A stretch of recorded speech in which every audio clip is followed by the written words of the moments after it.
So good morning, good afternoon, good evening. This is IFA's Global Café. My name is Katrina Buzanis, Director of Policy and Advocacy at the IFA. So before we begin, I would like to briefly go through some housekeeping. Please be advised that the session is being recorded and live streamed through our Facebook channel, and the recording will be available over the course of the next week on our website, ifa.ngo. If you have any questions or comments, please make sure to pose them using the chat function at the bottom of your screen. So I'm pleased to welcome Ms. Nancy Hodin today for today's session, The Changing Perceptions of Older Adults in Mass Media. So older adults are older people with their wealth of experiences, wisdom, and diverse perspectives contribute immeasurably to our communities, societies, and history. However, their portrayal in mass media often falls short of capturing the richness of their lives and the valuable insights that they bring. So in today's Global Cafe, we'll be exploring how older people are depicted in various forms of media, and we will delve into the impact of these representations on societal attitudes, stereotypes, and advocating for a more inclusive narrative that acknowledges the full spectrum of older people and their contributions. So with us today to discuss this is Ms. Nancy Hodin. Ms. Hodin is a strategic advisor at the Global Coalition on Aging and creative content producer with extensive experience in broadcast, cable, experiential media, digital media, and live events. So from internationally broadcasted documentaries to nationally broadcasted nonfiction series and live broadcasts, Ms. Hodin has built a successful career developing and producing original, innovative ideas and programs. So Ms. Hodin owns and operates an independent production and consulting company, H&H Media, and Ms. Hodin has also served as an executive producer of the high-level forum on the silver economy for the Global Coalition on Aging since 2018. So welcome, Nancy. Thank you so much for joining us on today's Global Cafe.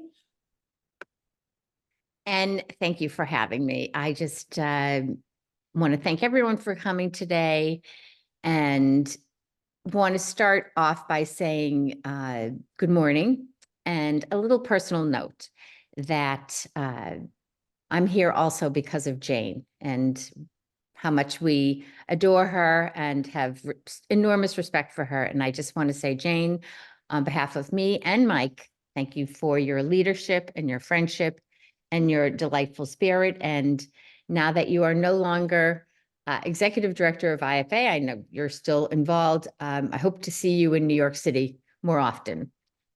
And so that's my personal note. And as Katrina said, I'm here today to speak about, excuse me, the media and how it can and has impacted the way we see older people nowadays. That includes TV, streaming, advertising, print, and social media. It used to just include fewer of those outlets, but now we see ourselves in many, many, many more ways. And I preface this conversation today by what I indicated to the IFA, which is I don't have all the answers. I don't have the answers. I wish things were different and I had been able to create all the answers. But I do have questions, and I'm thrilled today that everyone is here today to help come up with some more answers together, and that we can have a conversation, and I can look to this audience of experts and people who are involved in this field for guidance and support, and maybe we can come up with some new answers today. So that's where I am. Mm-hmm. Thank you so much, and we look forward to kind of having great engagement in order to collaboratively come up with maybe some of those answers. So I want to start a little bit with, your own kind of personal journey. So with your unique experience in media and creative content production, can you take us through a little bit of your own story professionally and personally leading you to where you are now as part of the Global Coalition on Aging? Well, thank you for reciting part of my bio, which is always kind of embarrassing when you think about this, because having 46 years in broadcast and video industry, there's a lot of content that I've created and been involved in over the years. Mostly it's been focused on informational programming and news. I have not been involved in scripted programming per se. But it's provided me with a great excuse to be curious and to learn and to ask people questions, resulting in a very satisfying career and a load of cocktail party conversation. On a personal note, I never really thought about aging in the beginning of my career until later on in my 50s. And like others who are not in this field per se, it was a matter of recognizing and looking at job opportunities changing, children leaving home, becoming a caregiver, all of the things that sort of strike a chord with people. I thought that at the time, one of the things I can pursue is, as an independent producer, I can come up with the projects that I want to work on. And I started to think about women, women who I admired, women who, as people in my situation, might have some other challenges, and women who were making a difference. But it wasn't something that I saw out in the open. I didn't see that most women around my age were trying to celebrate their age or anything that I thought they should, and instead they were trying to hide their age and or disappear. I thought it would be interesting to start to collect stories, as that is what I do, and spoke to a number of people who work with me to start to talk, collect stories about women who are maybe average women, not people who were extraordinary, but who had a story that could resonate with other people. We called it the Devi Network, after the goddess of divine source of life and growth goddess in Hindu culture. We pursued it. We tried to make a difference there. It was, I think, an idea whose time had yet to come, which sometimes happens to me in my pursuit, but I think we can all relate to that. So I decided to, I found a home, tried to do something else, and I found a home at the Global Coalition on Aging. And I was hired by them, as you said, to put together what I like to call the Davos of Aging, the Silver Economy Forum. And it is a gathering of governments and scientists and nonprofits and key opinion leaders, NGOs like IFA and others, to address the opportunities around aging. And for me, it's very satisfying because it is a way to speak positively about the process and to try to make a difference. We, this year, I think, is something I'm pretty proud of, which is we included a panel called The New Joy. And instead of talking about ageism as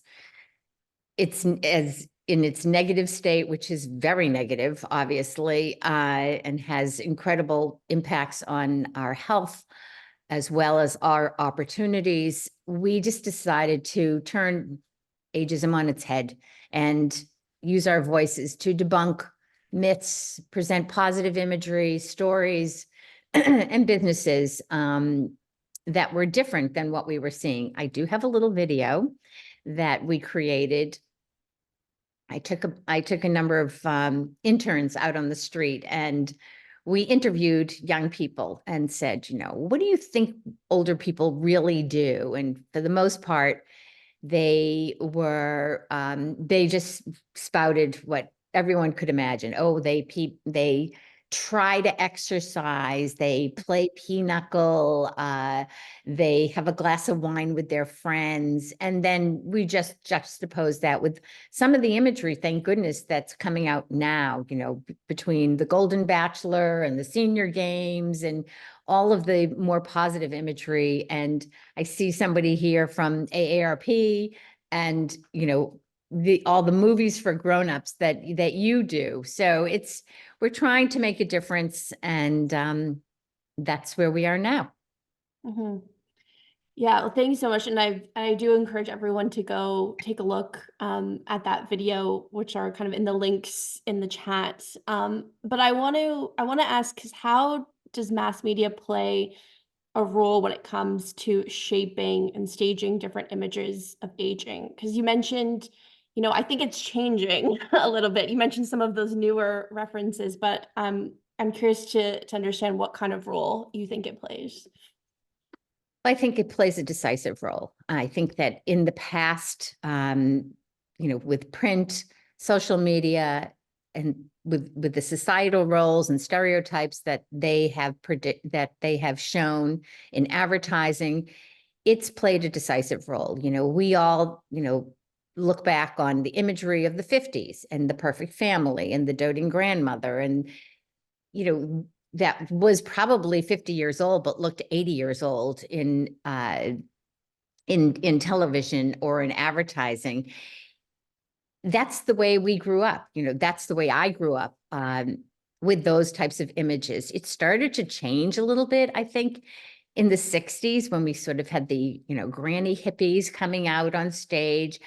But, that was also a problem because they were kind of freakish. They weren't really real. We have yet to kind of get into a rhythm of what is a sort of a real looking older person. And part of it is the way we speak to people and the way we silo people. And for the most part, the demographic categories have been very simple, as we all know: 18 to 24, 25 to 40, 40 to 60, and 60 plus. So 60 plus was this giant basket of people who were indecipherable from each other. They were all old, and it never kind of made any distinction between people after a certain age. I think now, with the prospect, maybe not the reality for everyone, but the prospect of 100-year life, the concept of lumping everyone together in this 40-year basket or more 50-year basket is ludicrous. And I do think that we need to change the way we see older people. We've seen and started to hear some stories now. And as I talked about before with the Debbie Network, some people look, quote, a word I don't like to use, ageless. And sometimes that's just because of physical enhancements that they've gone through. But again, to your question, I think that we need to focus on the images that we put out there. And people are changing some of those images. I know that some of the image banks are changing some of those images, but it makes a big difference. Hopefully we'll pierce the veil soon with some real people. Mm-hmm. Yeah, because I'm wondering, what do you think about that idea of people looking ageless? Because that is kind of a thing that, that's such a trend in and of itself, is everybody wants to look younger or stay looking at, 30 years old, let's say, which obviously, you don't see a lot of people that really embrace their age. I think it's particularly for women, of course. So what do you think about that in media? And because obviously you see, if you're looking at actors or things like that, oftentimes that can be quite, a skewed image. We had somebody on our panel the other day named Ron Robinson, and he has a company called Beauty Stat. And the reason we chose him, aside from the fact that he's a chemist and that he deals with the chemistry of your skin, he is dealing with older skin, which we all know is something that happens. And none of his advertising does he say, anti-aging. So I'm very much of the thought that word should not be part of our vocabulary, that this ageless group is, whatever this ageless word is, should not be part of an ongoing discussion.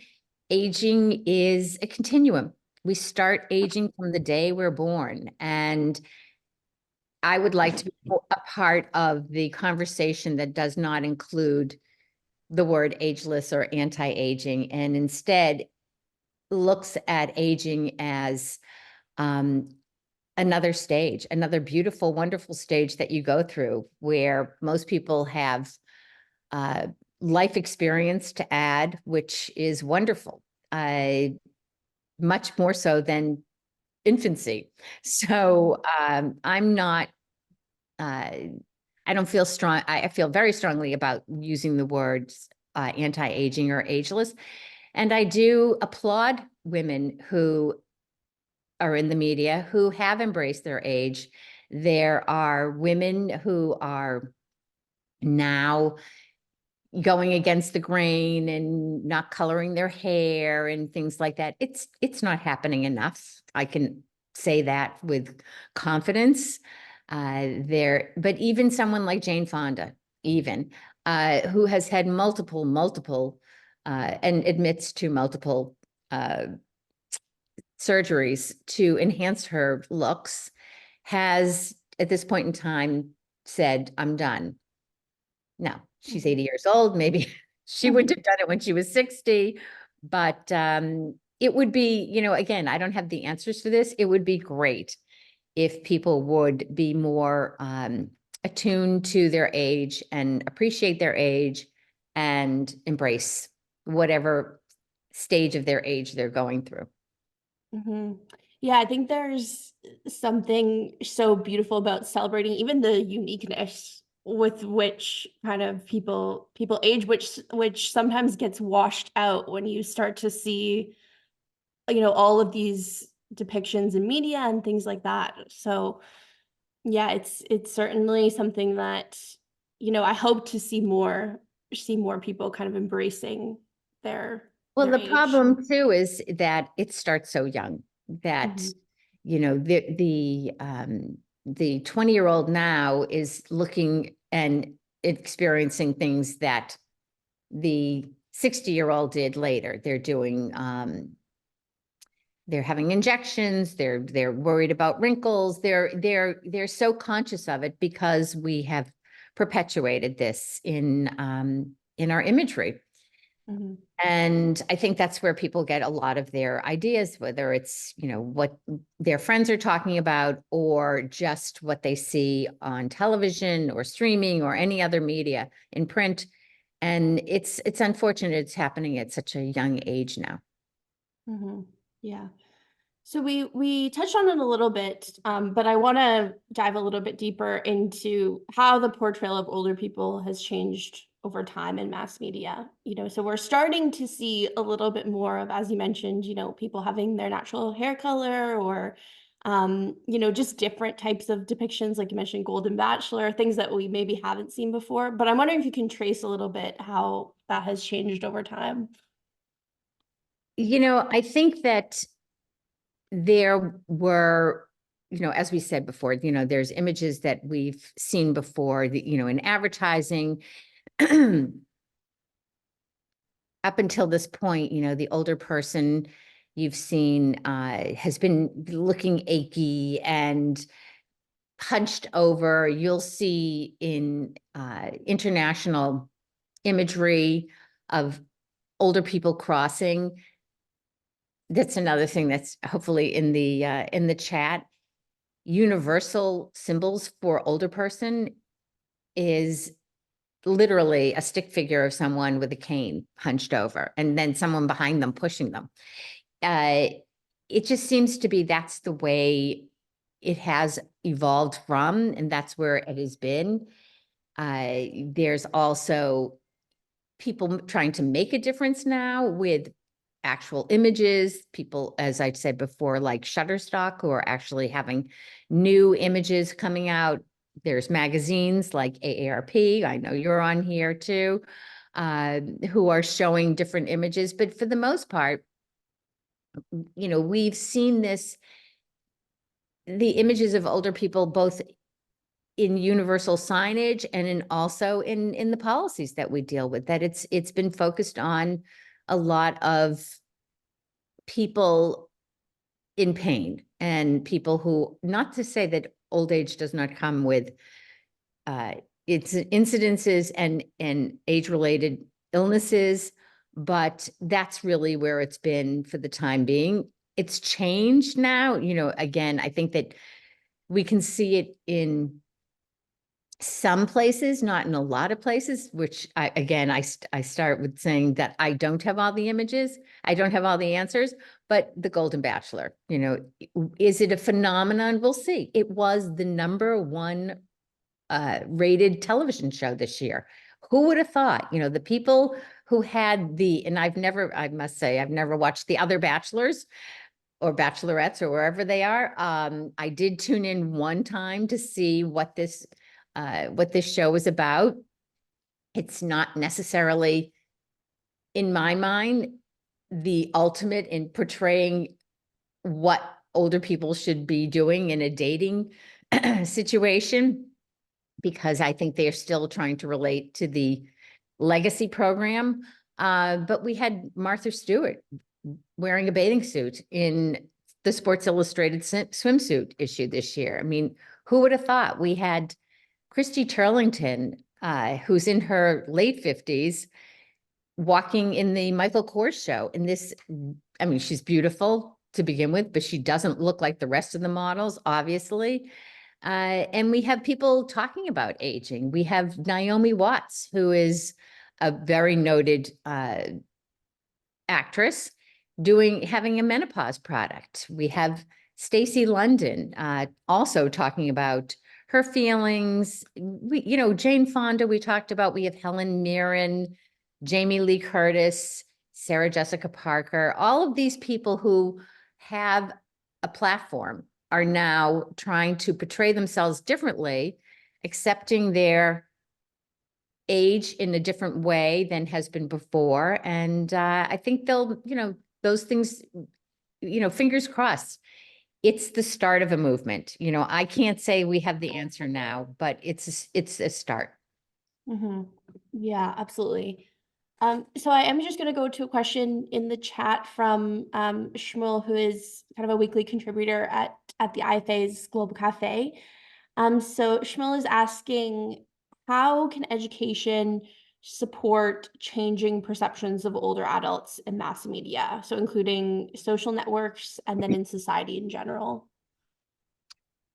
Again, I'm going to say, Shmuel, thanks for the question, but I don't have all the answers. I can't imagine that education cannot have a positive impact on this. I can't imagine that if we start to share stories, which in my mind makes for change about older people and their success and their life course with our younger audiences in schools and universities, that won't make a difference. I would encourage anyone who could collect those stories, whether it be in print or visually in photographs or with films, to start to do that.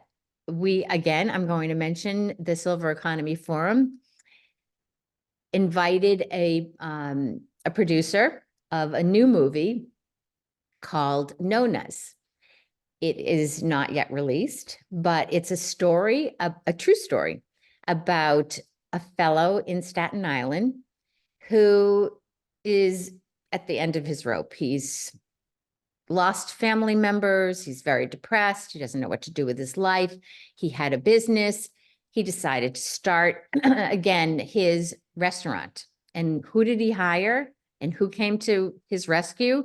But nonas, the Italian word for grandmothers. And they came, and I don't know the story because, I don't know the film because it hasn't been released yet, but what I've been told is that they formed a community around him.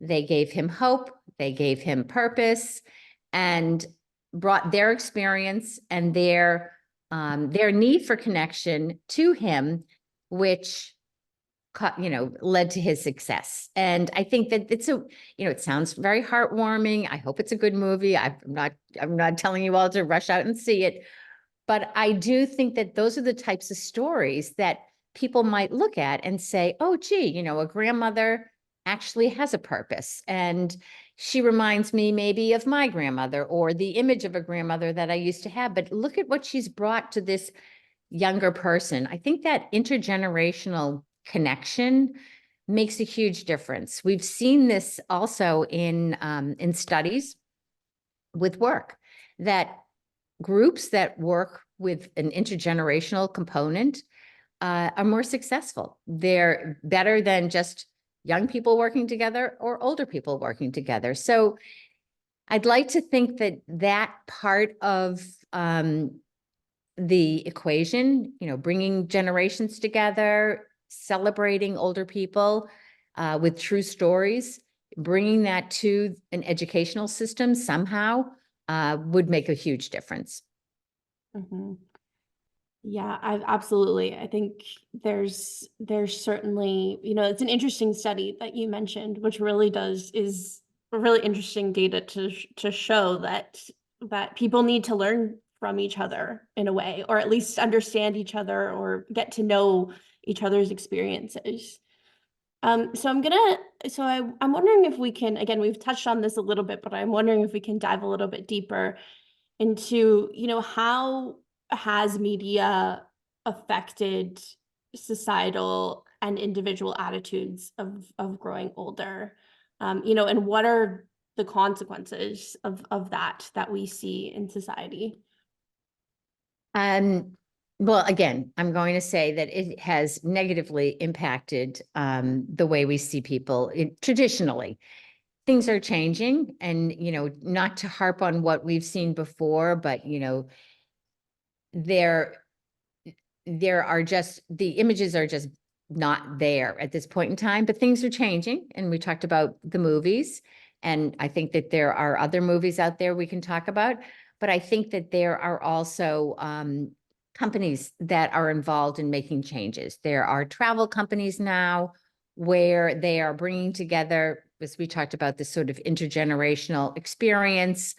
There are new, as we talked about, new skincare companies coming out there talking about the benefits and the ideas of talking about older skin as opposed to saying it all has to be younger skin. There are podcasts now. I don't know if anyone's familiar with Julie Louis-Dreyfus's podcast, Wiser Than Me.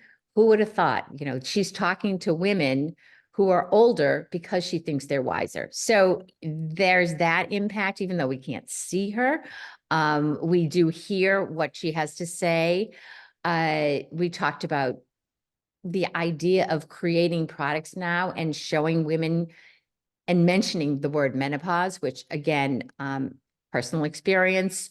I tried to work with an organization 25 years ago to promote the idea of this is a life stage that we need to talk about, and nothing ever happened. It's happening now. Again, maybe an idea whose time had yet to come. And there's companies now who are actually investing in products for older people and this market, which is, I think all of those things are going to lead to better imagery. Companies like Primetime Partners, again, somebody that we are friendly with, and we've featured at the Silver Economy Forum. Their single focus is on this market. And so I think that as people start to embrace these changes and recognize these changes, there will be better imagery. There are dating services now that are just focused on older people. Again, older people didn't date, apparently, years ago. And we've seen advertisers starting to feature older people in ads, and they're not just a part of an age-related disease. They're out there, they're having fun. They've renovated the room once their child has left. They have a gym, they've gotten rid of their kids' room. And we have a different vernacular. We have a cosmetic company called Boom. Who would have thought that would have been, something, and it's just for an older market. We have this dating service called Twitch. It's not just dating, it's wonderful. You should all look it up. It's located in Australia. And it's a community that's put together so that people can put out their interests. I'm interested in a wine tasting club. Okay, so everyone gets together and easier, and I live in Dublin. And then all of a sudden this community comes together in Dublin and they have a wine tasting evening. So maybe they date after that, maybe they meet people, who knows? But it's really about coming together in shared interests. I don't know why it's called Twitch, but it's a great name. So I think those are the types of things that are changing. Michael Clinton left Hearst as in his original role. He's still involved with them. His company is called Roar. All of these, I think the vernacular has to change around this, as well as the images. So he's, what does roar mean to you? It means coming out strong like a lion. And who has ever thought about looking at older people with that imagery? I can't help but believe that it gets back to my idea of Devi's. It's all sort of circular. The more we start to speak about people as they're older with strength and vitality and something to add to society, the more we'll start to see images that reflect that. And the more younger people will start to feel that it is okay and even better to be older. And there, of course, other publications that are making this, a focus. AARP we mentioned, but The Economist is doing a big piece on aging. They're talking about an entire issue on aging, and of course we have the decade of healthy aging, as you all have embraced, to be, part of the leadership in this organization, and the people who are gathered on this call, and I look at Cynthia in particular too. I think we're at the point now where we were not before, where people were not even thinking about this, and we're away from the what I like to refer to as the hand wringing and the finger pointing and the chastising type of imagery and reaction. And we're on that tipping point, hopefully, it's something that we can look at, in sort of a Gladwellian, if we will, moment, that there's going to be a difference. I hope so. I hope to be part of it. And that's where I'd like to put my energy, because if we all come together and we make these changes, what a great legacy we leave for our younger people and for the world. So I think that's a very preachy way of saying that's where I am right now, and how things are changing. Yeah, absolutely. I'm going to go to the chat because there's quite a few, as you were speaking, a lot of comments came in. I want to start with, there is a question from Ken Howell. Ken, I'm not sure if you would like to unmute and pose your question to Nancy. Oh, you're muted, Ken. Still muted. Okay, how's that better?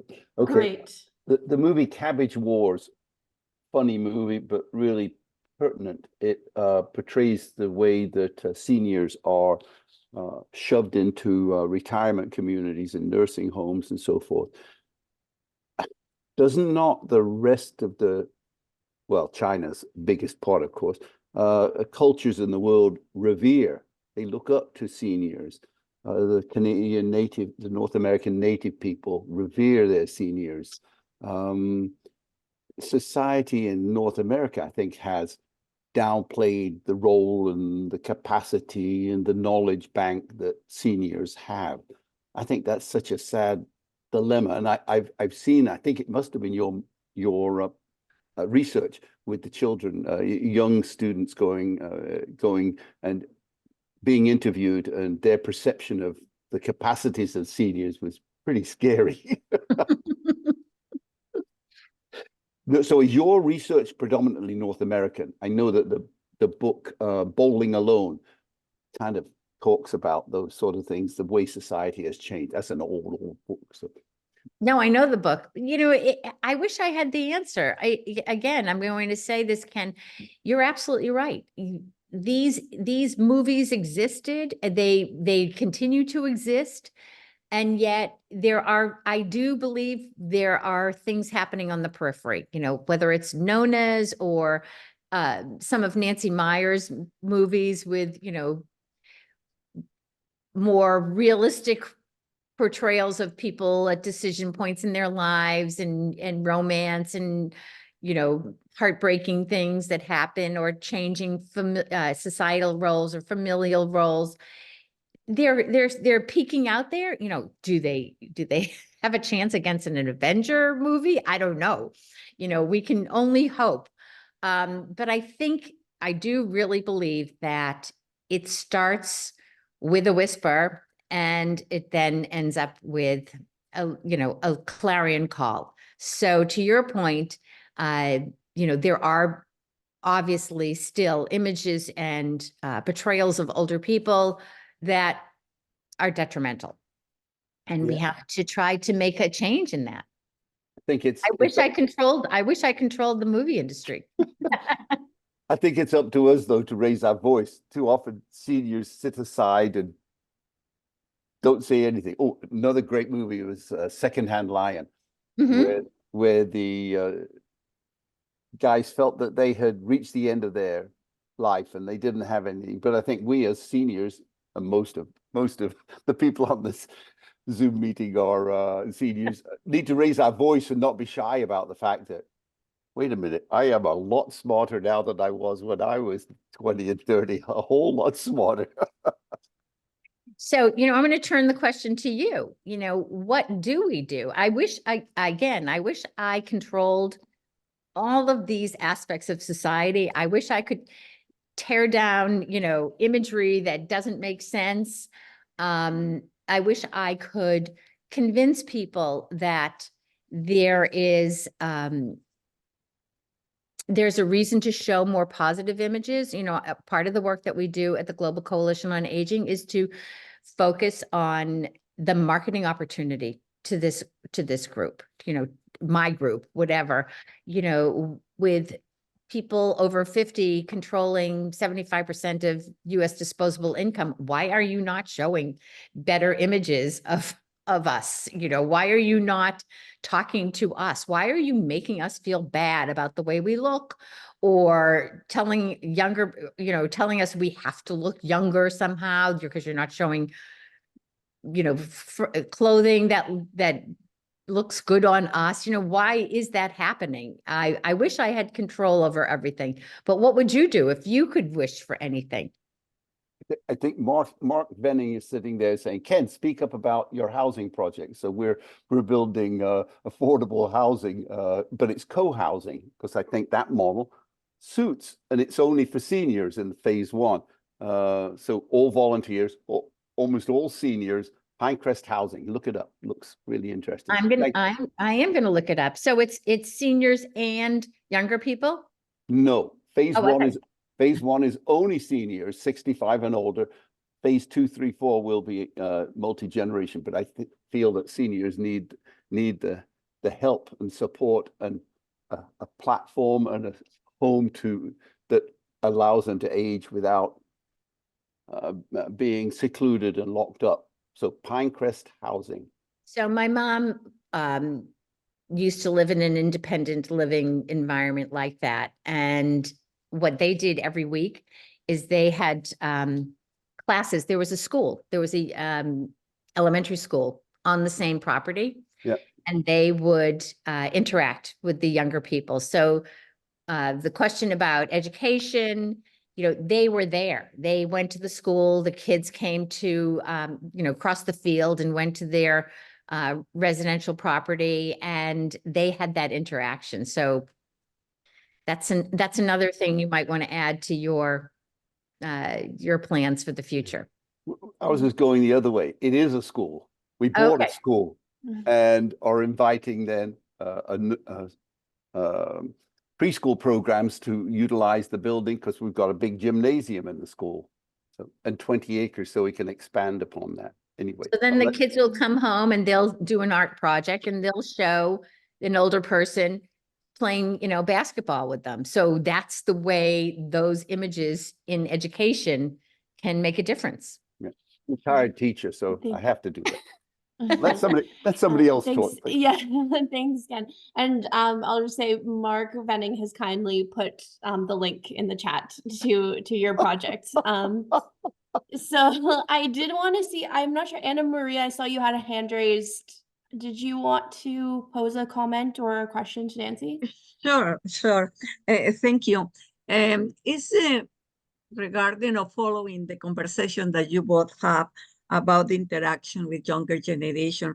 I participate with the Senior Summit. It's an organization in the States, non-profit, over 20 years of experience working with elder people. And they have a wonderful project last year, and they are going to repeat this year. And I put it on the chat. The link is called Lives Well Lived. So a student from the psychology course are paired with seniors from the different programs the Senior Planet host every single day from Monday to Friday. And they're working, and these students are very interested in learning what seniors have been doing, or what the I will say their life in the younger years, and how they are doing now. How we are enjoying life now. It's a wonderful project. Again, I put the link in for the past project, and they're repeating this project this year because there was a lot of interest with different audiences. And so they're repeating, and I think it's worthwhile, and it's an interaction with younger generation, and it's fabulous opportunity to educate them, as you mentioned. Is very, very interesting because I noticed they are very keen in listening to us seniors, how about our experiences now. We are not any longer the senior that stay home watching TV, but discovering hidden talents or doing other activities. When we retire, we continue to study, we continue a very active community life. We are not the how to say, the all perceived senior, quiet and just, looking after the grandchildren, or just, resting. No, it's a very active generation of seniors that are transforming to certain extent, or changing the perception in the way we are aging and how we are coping with aging. So it's a very interesting project, by the way. I think that's an amazing project. And, I will look into that if there's a way to bring it to a larger platform. But the thought, the intention of that project is exactly what we're trying to talk about here now. The more we show in any way, the more we talk about in any way, the difference between older people from what is being perceived in general society, and their vitality and their activity and their value, hopefully we'll be able to make some real changes in everything. We'll be able to focus more on Perceptions about us. but also, I think that, for the most part, business has to come over too. Advertisers have to come over. People have to say, oh, gee, I'm not going to stop making, crackers, whatever it is, when you get to be a certain age, because this is a viable market. These people are actually, they want what I have to sell. They need things that I can make. I want to invest in creating things for people of a certain age. It hasn't been that way. And, again, we're banging on the doors of everyone, as well as the people who are in the venture capital business, people like Primetime Partners, to try to explain to people that this is not a market that should be ignored, because as you're showing in your project, the vitality of this and the experience of this group, and just that it's something not to be pushed aside. Yeah, And you're right. And also it's interesting to see that the younger generation are interested in learning because the project is led by the California State University in association with the Senior Planet. That is a wonderful project and also a wonderful organization. I wish Canada were more organized in having activities for our seniors here because it's not, I enjoy so much the different programs the Senior Planet have, and we don't have that in Canada. I didn't realize it was done by a university. Think now that we go back to education, that you're bringing these people at a young age into an awareness that, you know, maybe when they graduate college, they'll do something in this field. You know, whoever thought of that? You know, gerontology was not like the big push for doctors or any study of older people or any, you know, I run for WSIS, I run the Healthy Aging Innovation Prize. So if any of you, I'm pitching my own thing. If any of you have any technology that has, that might be relevant to an older market,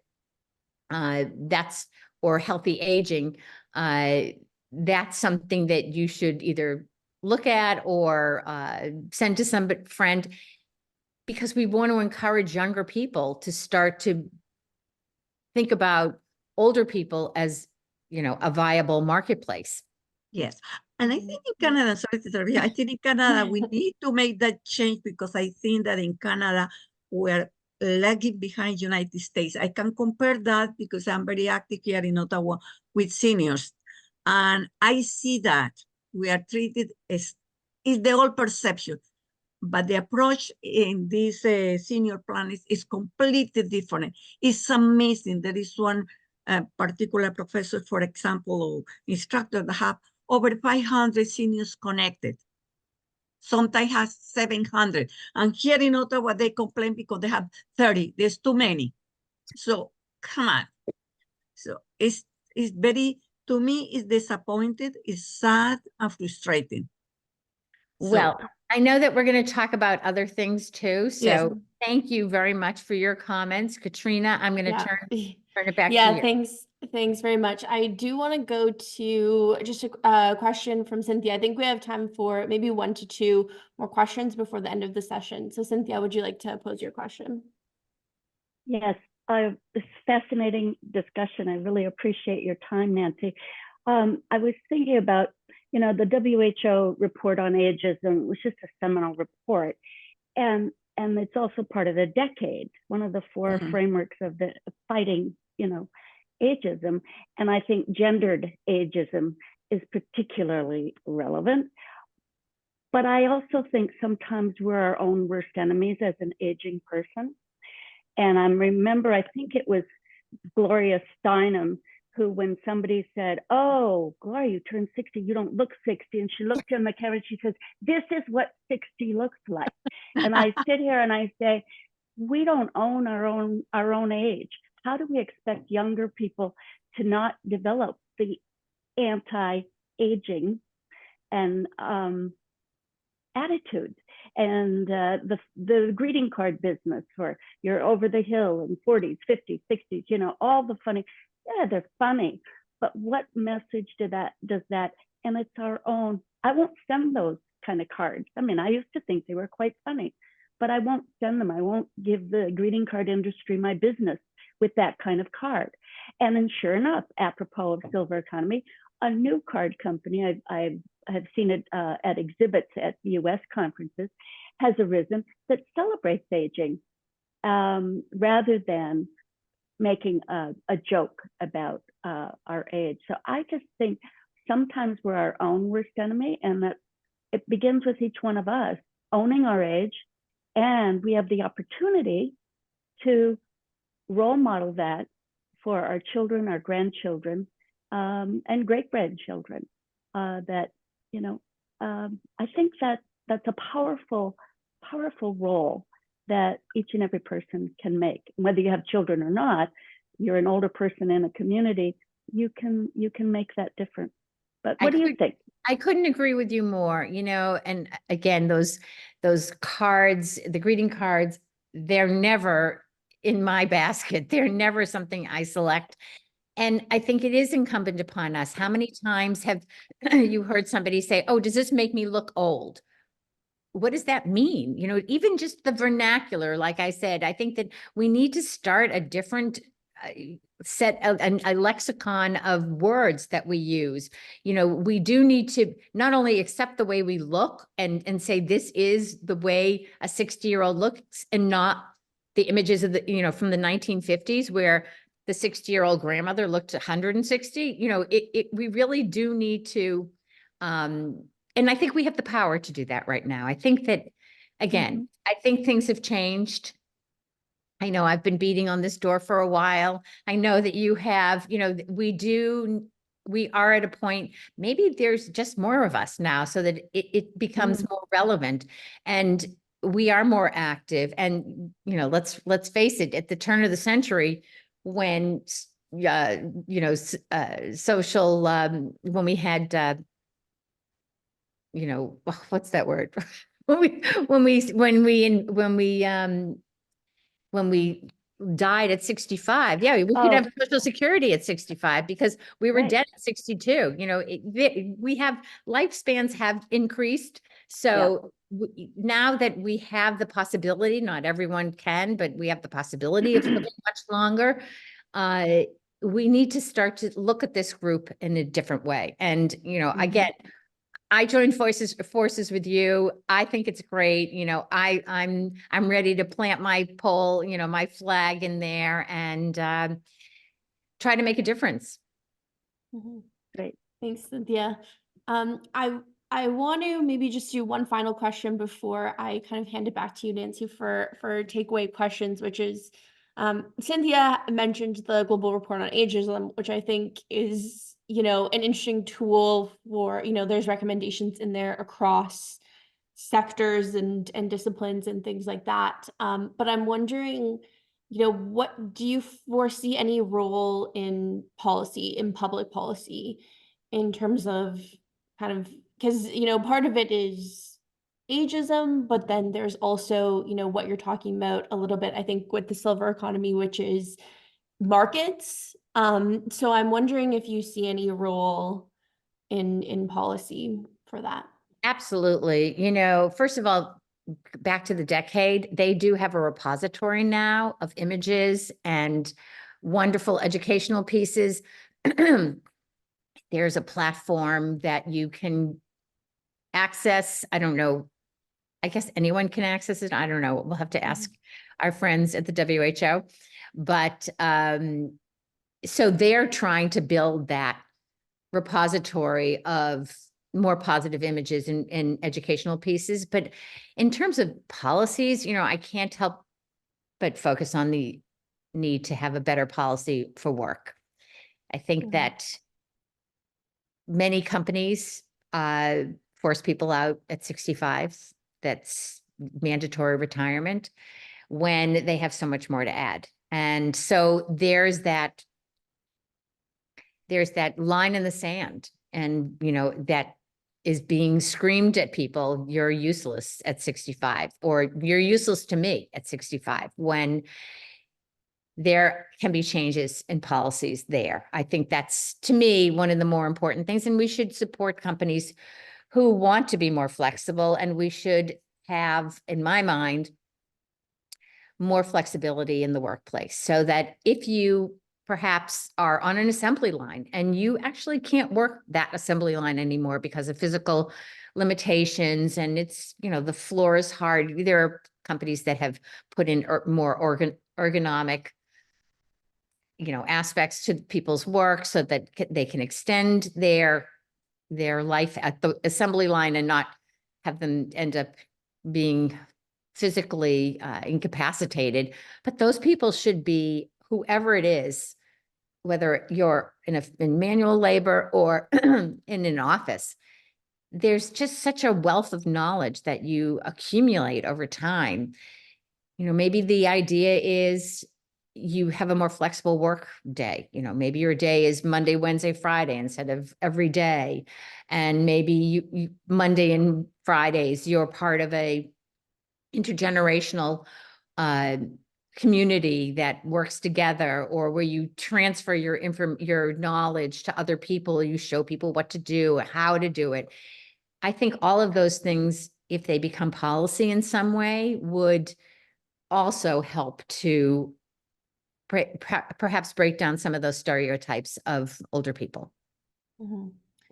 Thank you so much. So I'm going to just take a minute or so to introduce next week's speaker for the Global Cafe. We'll give you just a minute to collect your thoughts, and then we'll come to you, Nancy, for final takeaway messages. So our next week's Global Cafe is going to be on leveraging digital technology to improve the social inclusion of older adults with Professor Lars Kaiser and Emily Kofelt-Wegner. So I hope that you all will join us next Friday for that conversation. Thank you, Berenice, for sharing that. And then I will hand it back to you, Nancy, for just your final takeaway messages in the final minutes of our session. I think what I have as a takeaway is really what we've been all talking about this entire time. That pictures and stories can have an enormous impact in shifting attitudes, and that these attitudes are shifting with more positive images. Businesses will start to understand, I believe, the impact of the older consumer and start to show that older consumer in a more vital way. More needs to be done, more can be done. And I think that, we're at that tipping point, as I said before, where, we're not alone in doing this. There's the WHO, as we talked about, that is putting together this repository of images. They're talking about aging in a way that's identifying some of the problems, but then trying to do something about it. There's architectural firms. We talked about the housing that you're developing, but there's also architectural firms that are involved in other care communities and other more longevity centers, I would say, than just actual warehousing older people. So I think that things are changing, and, there are less younger people being born these days. So maybe we can, corral everyone together. It's easier, and we can have more of an impact because of the strength of our platform and the size of our platform. Mm-hmm. Well, thank you so much, Nancy. And I can say there's so many comments in the chat as well. So I hope you maybe have a second to read through just everybody kind of echoing as well what you're saying, which is, embracing aging, rethinking these perceptions that we have. So thank you so much for being with us today on the Global Cafe and sharing kind of all your resources and experience and insights with us. So thank you to everyone for joining us as well.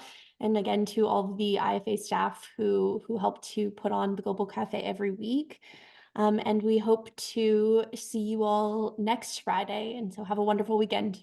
I would just, one more thing. Yeah. Anyone wants to email me at Nancy@Global Coalition on Aging and has ideas or ways that we can move this forward, I encourage you to do that. I would love to connect. Thank you so much, Nancy. And we can also make that your email available as well. So people can reach out to you and share their comments and thoughts and solutions as well. Great. Wonderful. Thank you so much. Thank you, everyone.